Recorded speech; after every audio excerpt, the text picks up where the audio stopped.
വിവിധ ആവശ്യങ്ങൾ ഉന്നയിച്ച് auto taxi and tempo drivers union CITU നേതൃത്വത്തിൽ പാലക്കാട് കളക്ടറേറ്റിലേക്ക് മാർച്ച് നടത്തി. ഓട്ടോ ടാക്സി നിരക്ക് അടിയന്തരമായി പുതുക്കി നിശ്ചയിക്കുക, പൊതുഗതാഗത വാഹനങ്ങളായ auto taxi and light motor വാഹനങ്ങൾക്ക് ഇന്ധനം സബ്സിഡി നിരക്കിൽ നൽകുക, വിലക്കയറ്റം തടയുക തുടങ്ങിയ ആവശ്യങ്ങൾ ഉന്നയിച്ചാണ് മാർച്ച്. CITU ജില്ലാ സെക്രട്ടറി M. ഹംസ ഉദ്ഘാടനം ചെയ്തു.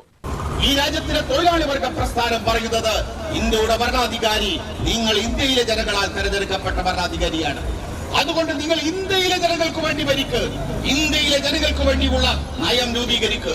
ആ നയം രൂപീകരിക്കാൻ ആവശ്യമായ ഒരു സംവിധാനത്തിലേക്ക് ഇന്ത്യൻ ഭരണാധികാരികളെ വാ എന്ന് പറയുന്ന മുദ്രാവാക്യമാണ് നമ്മൾ മുന്നോട്ട് വെക്കുന്നത്. നിങ്ങൾ അഭിമുഖീകരിക്കുന്ന മറ്റൊരു ചില പ്രശ്നങ്ങളുടെ വിശദാംശങ്ങളിലേക്ക് ഞാൻ പോകുന്നില്ല. സ്ക്രാപ്പ് പോളിസി നിലവിൽ വന്നില്ലേ? സ്ക്രാപ്പ് പോളിസി ഇന്ത്യ രാജ്യത്ത് നിലവിൽ വന്നില്ലേ?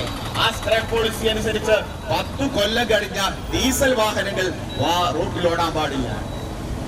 15 കൊല്ലം കഴിഞ്ഞ പെട്രോൾ വാഹനങ്ങൾ റോഡിലോടാൻ പാടില്ല.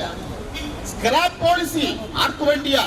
3.5 കോടി വാഹനങ്ങൾ 10 കൊല്ലം കഴിഞ്ഞ വാഹനങ്ങൾ ഇന്ത്യയിൽ ഉണ്ട് എന്നാണ് കണക്കാക്കപ്പെടുന്നത്. 10 കൊല്ലം കഴിഞ്ഞ 3.5 കോടി വാഹനങ്ങൾ സ്ക്രാപ്പ് ചെയ്താൽ 3.5 കോടി വാഹനങ്ങൾ ഒറ്റ കൊല്ലം കൊണ്ട് വിറ്റഴിക്കാൻ ഈ രാജ്യത്തിലെ കോർപ്പറേറ്റ് മുതലാളിമാർക്ക് കഴിയും. അതിന് നമ്മളെ പിഴുതുകയാണ്, നമ്മളെ ചൂഷണം ചെയ്യുകയാണ്, നമ്മുടെ വയറ്റത്തടിക്കുകയാണ്.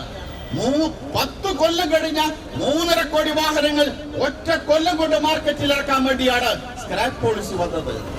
യൂണിയൻ ജില്ലാ പ്രസിഡന്റ് K. ബാബു അധ്യക്ഷനായി. V. ചന്ദ്രബാബു, K. രാധാകൃഷ്ണൻ, ചിഞ്ചു ജോസ് എന്നിവർ പ്രസംഗിച്ചു. ജില്ലാ സെക്രട്ടറി A. V. സുരേഷ് സ്വാഗതം പറഞ്ഞു. UTV news, Palakkad.